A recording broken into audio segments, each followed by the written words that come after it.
Welcome to public TV news బులెటిన్ల ముందుగా headlines. 10వ తరగతి పరీక్షలను ప్రశాంతంగా నిర్వహించాలి. జిల్లా కలెక్టర్ కోయ శ్రీహర్ష.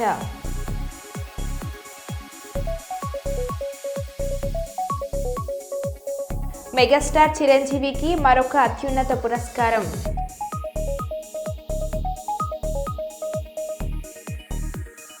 ప్రభుత్వానికి మా భూములు ఇవ్వము, మాకు ఇండస్ట్రియల్ పార్క్ వద్దు, భూ సర్వే కోసం వచ్చిన అధికారులను అడ్డుకుని ఆందోళనకు దిగిన రైతులు.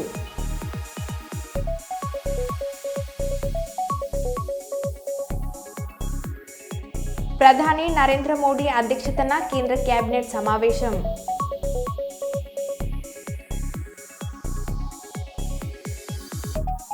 ములుగు జిల్లా కేంద్రంలోని గాంధీ చౌక్ వద్ద రాత్రి చలివేంద్రాన్ని ప్రారంభించిన మంత్రి సీతక్క.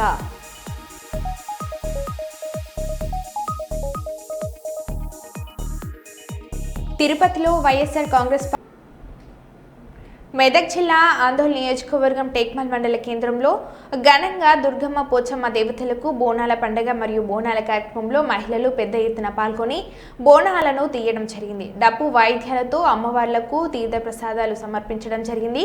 ఈ కార్యక్రమంలో టేక్మల్ గ్రామ పెద్దలు, గ్రామ ప్రజలు, యువతి యువకులు పెద్ద సంఖ్యలో పాల్గొనడం జరిగింది. ప్రతి ఏటా ఈ పోచమ్మ దుర్గమ్మ పండుగను 5 రోజుల పాటు గ్రామ ప్రజలు, గ్రామస్తులు జరుపుకుంటారు.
Telangana nursing officers association Narayanpet జిల్లా క్యాలెండర్ను ఆవిష్కరించిన Narayanpet general hospital superintendent doctor D Ramakishan. ఈ సందర్భంగా నూతనంగా ఎంపికైన నారాయణపేట జిల్లా అధ్యక్షురాలు ఏపూరు కవితను ఆసుపత్రి సూపరింటెండెంట్ డాక్టర్ డి రామకిషన్ శాల్వాతో సత్కరించారు. ఈ కార్యక్రమంలో వైద్యులు, నర్సింగ్ సిబ్బంది తదితరులు పాల్గొన్నారు.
మందమరి ఏరియా KK5 గనిపై AITUC ఆధ్వర్యంలో KK5 గని ఇన్ఛార్జ్ కంది శ్రీనివాస్, ఫిట్ కార్యదర్శి గాండ్ల సంపత్ అధ్యక్షతన ద్వార సమావేశం నిర్వహించడం జరిగింది. ఈ కార్యక్రమానికి ముఖ్య అతిథులుగా AITUC రాష్ట్ర అధ్యక్షుడు వెజ్బోర్డు శాశ్వత సభ్యుడు కామ్రేడ్ వాసిరెడ్డి సీతారామయ్య హాజరైనారు. ఈ సందర్భంగా AITUC యూనియన్ కి ఆకర్షితులై KK5 గని ఉద్యోగులు 30 మంది సీతారామయ్య సమక్షంలో AITUC కండువ కప్పుకొని యూనియన్లో చేరారు. సీతారామయ్య మాట్లాడుతూ ఈ నెల అనగా 7 మార్చి 2025 తేదీన సింగరేణి CIMD బలరాంతో జరిగిన స్ట్రక్చర్ కమిటీ సమావేశంలో పలు సమస్యలపై ఒప్పందం చేసుకోవడం జరిగిందని, పెరుక్స్పై ఆదాయ పన్ను, సొంత ఇంటి పథకం లాంటి కొన్ని సమస్యలు పరిష్కారం కోసం కమిటీలు వేసేందుకు అవగాహన కుదుర్చుకున్నామని అన్నారు. హైదరాబాద్లో కార్పొరేటర్ హాస్పిటల్ పెట్టడానికి అంగీకరించారని, రిటైర్ అయిన కార్మికులకు మందులు హైదరాబాద్లో ఉన్నవారికి సింగరేణి భవన్లో ఇచ్చుటకు అంగీకరించారు. రిటైర్ అయిన కార్మికులకు సింగరేణి హాస్పిటల్లో అడ్మిట్ అయితే 40% కటింగ్ ఉంటుందని, అలాగే అన్ని మెయిన్స్ డిపార్ట్మెంట్లో కార్మికులకు లాకర్స్, కబోర్డ్స్, ఆఫీసులలో ఫర్నిచర్ ఇచ్చుటకు అంగీకరించారని అన్నారు. సెక్యూరిటీ సిబ్బంది, ఎలక్ట్రీషియన్, ఫిటర్స్ అన్ని రకాల డయాగ్నోసిస్ మార్చుటకు అంగీకరించారు. ఆలోచించినట్టు సింగరేణిలో ఓ 30-40 సంవత్సరాల క్రితం కూడా మేనేజ్మెంట్ ఏం లేదు, మనకి లాభాలే ఉద్దేశం, మనకి ఎక్స్పాన్షన్ లేదనుకుంటే మనందరం ఇవాళ ఉండేవాళ్ళం కాదు. 10-15 వేల మంది కార్మికులు ఉండేవాళ్ళు. మొదటి నుంచి కూడా సింగరేణి ఏంటంటే కొత్త మైన్స్ తీసుకొస్తూ పాత బాయిల బంద్ అయితే ఎక్స్పాన్షన్ చేసుకుంటూ పోయేది. మరి 10-12 సంవత్సరాలు ఎందుకు రాలేదు? 2 కారణాలు ఉన్నాయి. ఒక్కటేమో కేంద్ర ప్రభుత్వం నరేంద్ర మోడీ ప్రధానమంత్రి కాకముందు ఈ దేశంలో చట్టం ఏమున్నదంటే ఈ తెలంగాణ రాష్ట్రంలో ఎక్కడ బొగ్గు వచ్చినా సింగరేణికే ఇవ్వాలనేది ఉన్నది. అది ఇవాళ వచ్చింది కాదు, స్వతంత్రం ఉన్నప్పటి నుంచి మనకి మైన్స్ సింగరేణిలో మనమే పలానా దగ్గర బొగ్గు ఉన్నదని ఖర్చు పెట్టి బోరింగ్ చేసి కనుక్కొని అన్ని చేసినటువంటి బాయిలు కూడా మనకి ఇవ్వకుండా టెండర్లు పిలిచారు. 2021లో మీకు గుర్తుండాలి, పాతోళ్ళు కొంతమందికి 3 రోజులు సమ్మె చేసినాం. దేనికి? 4 బావులు టెండర్ పిలుస్తున్నారు, అవి ప్రైవేట్ వాళ్ళకి ఇవ్వద్దు, మనకే ఇవ్వాలి అని మనం 3 రోజులు స్ట్రైక్ చేసినాం. అప్పుడున్న గవర్నమెంట్, TRS గవర్నమెంట్ కూడా ఏమన్నదంటే ఈ తెలంగాణ బాయిలు మనకే రావాలి కదా, మనం ఏలంలో పాల్గొనొద్దు, మనకే ఇవ్వాలి ఆ బాయిలు, మీరు కొట్లాడంటే మేము కూడా ఇచ్చేస్తామంటే గవర్నమెంట్ కూడా మద్దతు ఇచ్చిందని 3 రోజులు స్ట్రైక్ కూడా జరిగింది. కానీ 3 రోజులు స్ట్రైక్ చేసిన కేంద్ర ప్రభుత్వం ఏం చేసింది? ఆ 4 బాయిల్లో 2 బాయిలు ఆల్రెడీ ప్రైవేట్ వాళ్ళకి ఇచ్చేసింది. ఇంకా 2 బాయిలు ఉన్నాయి, అవి మన దగ్గరే. KK6 ఈ సారంగపల్లి వైపు అటువైపు KK6 అనేది మనకి 2008లో మన గుర్తింపు సంఘం ఉన్నప్పుడు నరసింహరావు గారు CNMD దానికి మరి ఇక్కడ మందవరంలో కొబ్బరికాయ కూడా కొట్టిపోయింది. అది అప్పటి నుంచి పెండింగ్ అయింది. మొన్న దానికి టెండర్ పిలిస్తే ఎవడేలా ఎందుకు వేయలేదంటే ఆ బావిలో బొగ్గు తీయాలంటే అది బొగ్గు ఆ బావి తవ్వి బొగ్గు తీయాలంటే 1 టన్ను బొగ్గుకి 12,000 నుంచి 13,000 రూపాయలు పడుతుంది. మనం ఎంతకు అమ్ముతున్నాం బొగ్గు? 4,000 4,800 అమ్ముతున్నాం. మంచి బొగ్గు అయితే 4,800. ఇక మామూలు క్వాలిటీ తక్కువ ఉంటే 4,000 దాకా అమ్ముతున్నాం. మరి 4,800కు బొగ్గు అమ్మి 13,000 12,000 రూపాయలు పెట్టి ఖర్చు పెడితే ఎంత నష్టం వస్తుంది? 1 టన్ను బొగ్గు తీస్తే 8,000 రూపాయలు నష్టం వస్తుంది. కాబట్టి ఏమో టెండర్ వేయటల్లా. ఇక సింగరేణి కూడా తీయలేమని చెప్పేసి వాళ్ళు కూడా ఇది చేయటలేదు, టెండర్లు చేయలేదు. ఇక శ్రావణపల్లి ఉన్నది ఈ పక్కన, అది ఓపెన్ కాస్టే. ఓపెన్ కాస్టే కానీ ఇప్పుడు మన సింగరేణిలో అన్ని అండర్ గ్రౌండ్ బావి నష్టమే. అన్నీ నువ్వు ఏ బావి తీసుకు ఇప్పుడు మీకు కేకేపై ఉన్నది 102% బొగ్గు వచ్చింది, అయినా నష్టమే ఉన్నది. కానీ ఓపెన్ కాస్ట్లో లాభాలు వస్తాయి. ఆ ఓపెన్ కాస్ట్ శ్రావణపల్లి ఉన్నది, కానీ అది టెండర్ ఎవడేలా. ఎందుకు వేయలేదంటే అక్కడికి పోతే అన్ని మామిడి తోటలు. మామూలు భూమికి అయితే ఇప్పుడు మన KK2 వచ్చింది ఓసి, అది తీసుకోవాలంటే ఎంత కట్టించినాం? ఎకరానికి 10 లక్షలు 15 లక్షలు కట్టించినాం. ఇంకా బాగుంటే 20 లక్షలు కట్టిస్తాం ఎకరానికి, మంచిగా భూములు ఉన్న కాడ. మరి ఇక్కడ అట్ట కాదు, ఒక్కొక్క మామిడి చెట్టుకి 1,000 రూపాయలు కట్టాలని ఉంటుంది.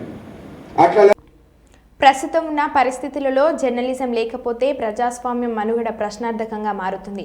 జర్నలిస్టులు విధి నిర్వహణతో పాటు వ్యక్తిగత ఆరోగ్య పరిరక్షణ పాటించాలి. జర్నలిస్టులో ఉచిత వైద్య శిబిరంలో senior gastroenterologist doctor Shankar Sharma వెల్లడి. ప్రస్తుతం ఉన్న పరిస్థితుల్లో ప్రజాస్వామ్యం కొనసాగుతుందంటే అది కేవలం జర్నలిజం కారణంగానే అని, జర్నలిజం అంటూ లేకపోతే ప్రజాస్వామ్యం మనుగడ ప్రశ్నార్థకంగా మారుతుందని senior gastro enterologist doctor Shankar Sharma అన్నారు. కర్నూలు నగరంలోని జిల్లా కలెక్టర్ కార్యాలయ ఆవరణలో ఉన్న రెవెన్యూ భవన్లో మెడికల్ హాస్పిటల్ ఆధ్వర్యంలో ఇటీవల గుండెపోటుతో మృతి చెందిన వీడియో జర్నలిస్ట్ చిన్న స్మారకార్థం ఏర్పాటు చేసిన ఉచిత వైద్య శిబిరాన్ని ఆయన ముఖ్య అతిథిగా హాజరై ప్రారంభించారు. ఈ సందర్భంగా senior gastro enterologist doctor Shankar Sharma మాట్లాడారు.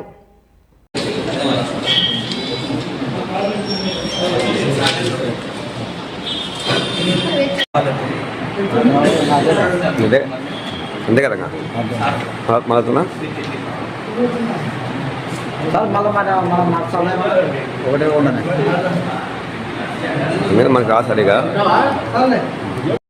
దాంట్లో బీపీ, ఈసీజీ మరియు టుడీకో మొదలగు పరీక్షలు చేయడము చాలా అభినందనీయమని నేను భావిస్తున్నాను. ఈ కార్యక్రమానికి నన్ను రామస్వామి గారు వచ్చి ఓపెన్ చేయండి సార్ అన్నప్పుడు, సరే నా వంతుగా జర్నలిస్టులకు ఏదో ఒక విధంగా నేను తోడ్పడుతుంటాను, కృషి చేస్తుంటాను. కానీ నిరుపేద కుటుంబాల నుంచి ఇప్పుడు ఈ జర్నలిస్టులు రావడం జరుగుతూ ఉంది. దానికి తోడు జర్నలిస్ట్ ఇప్పుడు ఈ ప్రెస్ అనేది 4th ఎస్టేట్ అంటారు. ఒక డెమోక్రసీలో ఈ రకంగా జ్యుడిషియరీ, లెజిస్లేచర్, ఎగ్జిక్యూటివ్ ఏ రకంగా ఉంటుందో ప్రెస్ అనేది 4th ఎస్టేట్ అన్నారు. డెమోక్రసీలో చాలా అత్యుత్తమమైన విలువలతో ముందుకు రాణించే ఒక ఇన్స్టిట్యూషన్ ఏదన్నా ఉందంటే అది ప్రెస్ అనే చెప్పొచ్చు. కానీ ప్రెస్లో కూడా పోలరైజేషన్ జరిగి కొన్ని పార్టీలకు అనుసంధానమయ్యి ఈ రకంగా ఒక ఫ్రూట్ ఎవ్రీడే తర్వాత వాళ్ళ పేదరికం నుంచి వాళ్ళను మనము పూర్తిగా లాగలేకపోయినా వాళ్ళకి అక్రెడిటేషన్ కార్డ్స్, జర్నలిస్టులకు కొన్ని సౌకర్యాలు కల్పించాలి. అది వాళ్ళ హక్కు, జన్మ హక్కు. జర్నలిజంను ప్రోత్సహించకపోతే డెమోక్రసీ చచ్చిపోతుంది. డెమోక్రసీ ఇప్పటికే చాలా కష్టాలకు లోనవుతున్నది, పురిటి నొప్పులకు గురవుతున్నది ప్రజాస్వామ్యము. కానీ జర్నలిజమే వాళ్ళని కాపాడగలిగిన డాక్టర్, అది జర్నలిజం అనేది. కాబట్టి మీడియా సోదరులందరికీ నేను కోరుకునేది ఏమంటే, వచ్చి ఇటువంటి వైద్య శిబిరాలు ఏర్పాటు చేసినప్పుడు ఎన్ని పనులు ఉన్నా కానీ వచ్చి చూపించుకొని మీ రికార్డు కరెక్ట్గా టెస్ట్ చేయించుకోవాల్సిన అవసరం ఉందని నేను విన్నపించుకుంటూ, ఇక్కడ ఈరోజు టెస్ట్ చేయించుకోవడానికి వచ్చిన జర్నలిస్టు సోదరులందరికీ నేను నా నమస్కారాలు, శుభాభినందనలు తెలుపుతున్నాను. ఈ కార్యక్రమానికి వన్స్ అగైన్ నన్ను పిలవడం అనేది నిజంగా వాళ్ళ యొక్క గొప్పతనంగా నేను భావిస్తున్నాను. మన కర్నూలు కలెక్టర్ ఆఫీస్ యూనిట్, మన సోషల్ మీడియా ప్రెస్ జర్నలిస్ట్ అందరికీ ఒక కర్నూలు మెడికల్ హాస్పిటల్ తరఫు నుంచి ఫ్రీ మెడికల్ క్యాంప్ చేయడం జరిగింది. దాంట్లో ECG, BP, sugar and doctor consultations కూడా చేయడం జరిగింది. చాలామందికి వేరే ఉండే కార్డియో ప్రాబ్లమ్స్ కానీ కిడ్నీ ఇష్యూస్ ఉన్న వాళ్ళకి ఇంకా జనరల్ ఇష్యూస్ ఉన్న వాళ్ళకి హాస్పిటల్ కూడా పంపించడం జరిగింది. సో ఇలా మెడికల్ క్యాంప్ వల్ల చాలామందికి ఈ క్యాంప్ పెట్టడం వల్ల మన జర్నలిస్ట్ మెడికల్ కవర్ హాస్పిటల్ వాళ్ళు వచ్చి ఈరోజు బీపీ, షుగర్, ఈసీజీ, టూడీకో ఇవన్నీ రకరకాల పరీక్షలు చేయడం వల్ల వాళ్ళకి మేము కృతజ్ఞత తెలుపుతున్నాము.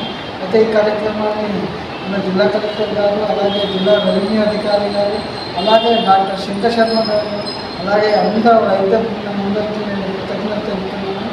కనుక ఇలాంటి మెడికల్ క్యాంపు జర్నలిస్టులు సద్వినియోగం చేసుకొని తమకున్న అనారోగ్య సమస్యలను తెలుసుకొని ఆరోగ్యంగా జీవించాలనే ఒక ఉద్దేశంతో ఈ మెడికల్ కవర్ హాస్పిటల్ వాళ్ళు మమ్మల్ని ఇంకా ముందు కొన్ని క్యాంపులు నిర్వహించాలని చెప్పేసి తెలియజేస్తున్నాను.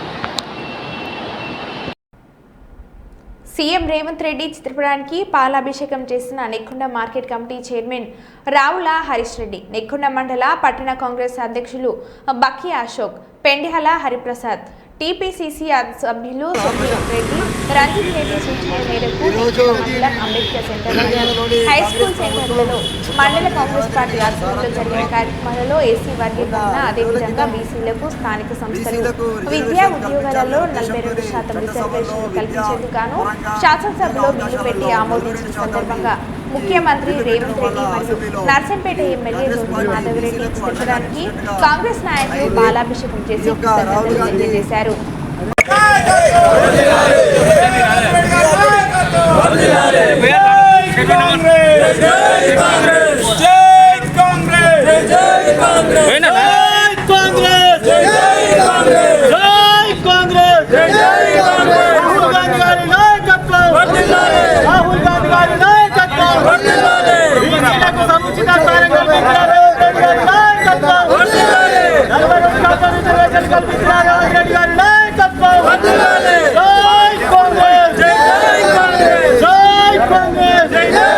తెలియపరుస్తున్నాం. భవిష్యత్తులో ఇక్కడ ఎట్లయితే అసెంబ్లీలో చట్టం చేసిందో అదేవిధంగా ఈ పార్లమెంట్లో కూడా చట్టం తేవడం కోసము అన్ని పార్టీలు ఏకగ్రీవంగా ముందుకు వచ్చి మద్దతు తెలపాల్సిందిగా కూడా కోరుతున్నాం. ముఖ్యంగా తర్వాతి క్రమంలో పార్లమెంట్లో బిల్లు పెట్టే సందర్భంలో ఖచ్చితంగా బీజేపీ ప్రభుత్వానికి పూర్తి బాధ్యత ఉంటుంది. వాళ్ళు కూడా తప్పనిసరిగా సహకరించి కాంగ్రెస్ పార్టీకి ఉన్న 100 మంది ఎంపీలతోని మద్దతు తెలపడానికి రాహుల్ గాంధీ గారు సిద్ధంగా ఉన్నారు. మీరు కూడా చిత్తశుద్ధిని కనపరిచి ఈ యొక్క పార్లమెంట్లో బిల్లు అయ్యే విధంగా చూడవలసిందిగా బీజేపీ ప్రభుత్వాన్ని కూడా మేము కోరడం జరుగుతుంది. బీజేపీకి సంబంధించిన మంత్రులు, ఎంపీలు మన తెలంగాణ నుంచి ప్రాతినిధ్యం వహిస్తున్నారు కాబట్టి వాళ్ళు కూడా వాళ్ళ యొక్క బాధ్యతగా భావించి బీసీలకు చట్టసభల్లో, స్థానిక సంస్థల్లో, విద్యా ఉద్యోగ అవకాశాలలో 42% వచ్చే విధంగా ముందుకు వచ్చి మద్దతు తెలపాల్సిందిగా కోరుతున్నాం. అలాగే ఈ భారతదేశం మొత్తంలో కూడా మన కాంగ్రెస్ ప్రభుత్వాలు ఎక్కడైతే ఉన్నాయో అక్కడ తప్పనిసరిగా చేస్తామని ఇచ్చిన మాట మేరకు ఇప్పుడు తెలంగాణలో చేయడం జరిగింది. తెలంగాణలో రోల్ మోడల్గా భారతదేశంలో ఉంటుంది. భవిష్యత్తులో ఎప్పుడు జనగణన చేపట్టినా కూడా ప్రతి 10 సంవత్సరాలకు వస్తే జనగణన చేపట్టినప్పుడు తప్పనిసరిగా కులగణన కూడా చేసి దామాషా ప్రకారము ఎవరికైతే ఎంత జనాభా ఉంటుందో వారికి రిజర్వేషన్ వచ్చే విధంగా ప్రయత్నం చేయాల్సిందిగా మిగతా అన్ని రాష్ట్రాలకు, మిగతా అన్ని పాలకులకు కూడా మేము విజ్ఞప్తి చేస్తూ ఉన్నాం. ఈ విధంగా బిల్లు పాస్ కావడం కోసం ప్రతి ఒక్కరూ ఎమ్మెల్యేలు, మంత్రులు, కాంగ్రెస్ పార్టీకి సంబంధించినటువంటి నాయకులు చిత్తశుద్ధితో చేయడం జరిగింది. మన మాధవరెడ్డి గారు ఎమ్మెల్యే గారు, నర్సంపేట ఎమ్మెల్యే గారు కూడా మన పొన్నం ప్రభాకర్తో ఇతర బీసీ మంత్రులతో ఎమ్మెల్యేలతో మాట్లాడి కోఆర్డినేషన్ చేసి ఈ బిల్లు పాస్ అయ్యే విధంగా చూడడం జరిగింది. వారికి కూడా మేము ప్రత్యేకంగా కృతజ్ఞతలు తెలియపరుస్తున్నాం. ఈ తమిళనాడులో 69% 1994లోనే ఇది అమల్లోకి వచ్చింది. అప్పుడు జయలలితను అందరూ కూడా ఎంతో మెచ్చుకున్నారు. ఇప్పుడు కూడా రేవంత్ రెడ్డి గారు ఒక రెడ్డి బిడ్డ అయినప్పటికీ కూడా బీసీల పట్ల ప్రేమతోని మాకు 42% ఇస్తామని వాళ్ళు మాట తప్పకుండా ఏదైతే చేసిందో రాహుల్ గాంధీ మాట మేరకు ఏదైతే ఈ బిల్లు పెట్టిందో వారికి మేము తప్పకుండా ప్రత్యేకంగా కృతజ్ఞతలు తెలియపరుస్తున్నాం. తప్పనిసరిగా బీసీలందరూ కూడా యూనిటీగా రాబోయే ఎన్నికల్లో కాంగ్రెస్ పార్టీకి మద్దతుగా నిలవాల్సిందిగా కోరుకుంటూ ముగిస్తున్నాం.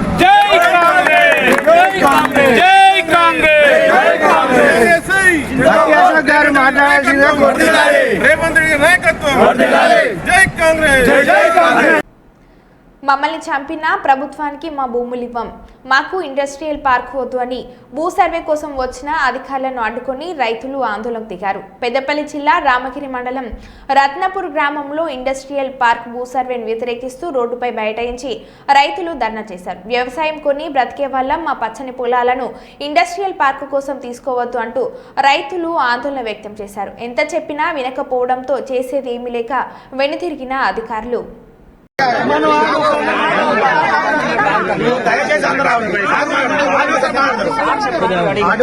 సావధానంగా మాట్లాడండి. డౌట్ క్లియర్ చేసుకున్నాక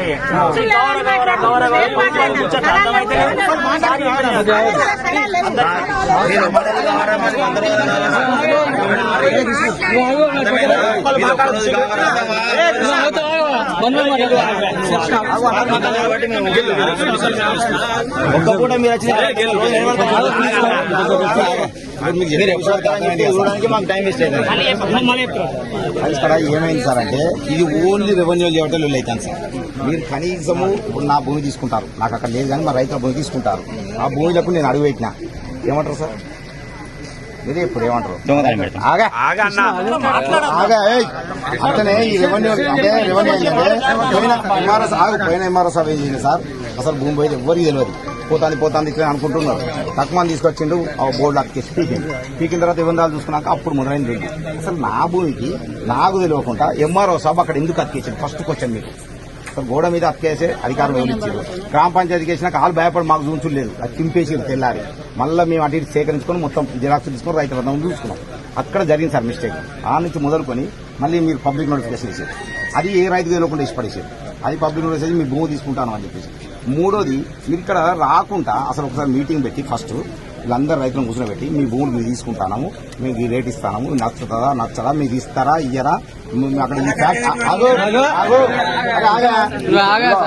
లగచెర్ల ఫ్యాక్టరీ పడుతుంది, మీరు చచ్చిపోతారా బతుకుతారా, లేకపోతే ఏ కంపెనీ పడుతుంది ఏది కూడా తెలియదు మాకు. ఇప్పుడు మాకు అక్కడ ఏం కంపెనీ పడుతుంది అని పుకారంటే లగచెర్ల క్యాన్సల్ అయిన కంపెనీ పడుతుందని రైతు అంతా పుకారు. దీనికి మీరు సమాన్ చెప్పు పొలాలు కూడా నష్టమైతే సైలెన్స్ ఉండే సార్ చెప్తారు చెప్పలేకుండా కొంచెం ఏదైతే మేడిపల్లి శివారికి సంబంధించి సర్వే నెంబరు తర్వాత అసైన్ ల్యాండ్ పట్ట సర్వే చేస్తుంది. దాంట్లో చెట్లు పొదలు విరిగి ఉన్నది కారణంగా అసైన్మెంట్ ఇస్తే అసైన్మెంట్ భూమిని సాగు చేసుకుంటూ ఉండాలి, లేకుంటే పట్ట భూమి ఉంటే కొన్ని సాగు ఉండదు. పరిష్కారం ఉంటుంది, సమస్య ఏంటో చెప్పండి, దానికి పరిష్కారం ఉంటుంది. భూమి చేయాలి అంటే ఊరాలేదు అడిగా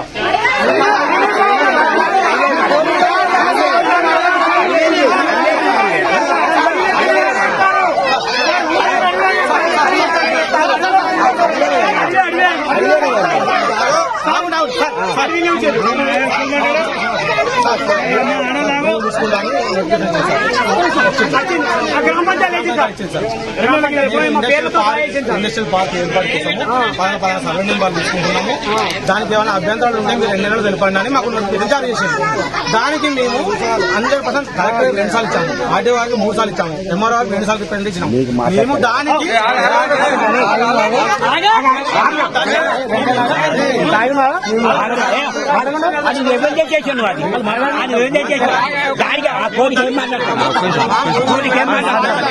గతంలో 170 ఎకరాలు ఇచ్చాము, 400 ఎకరాలు సింగరేణికి ఇచ్చినాము.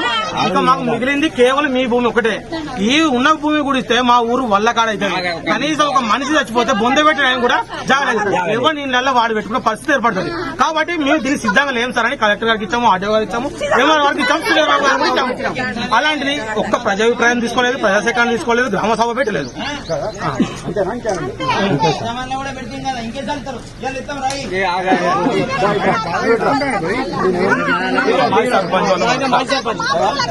బీజేపీ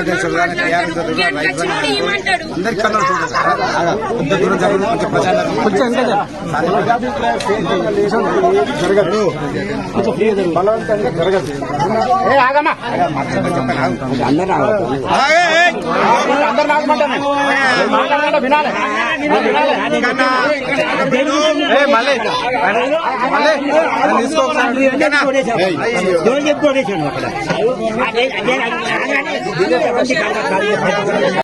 మరబుల్టేన్ల మళ్ళీ కలుద్దాం. Stay tune.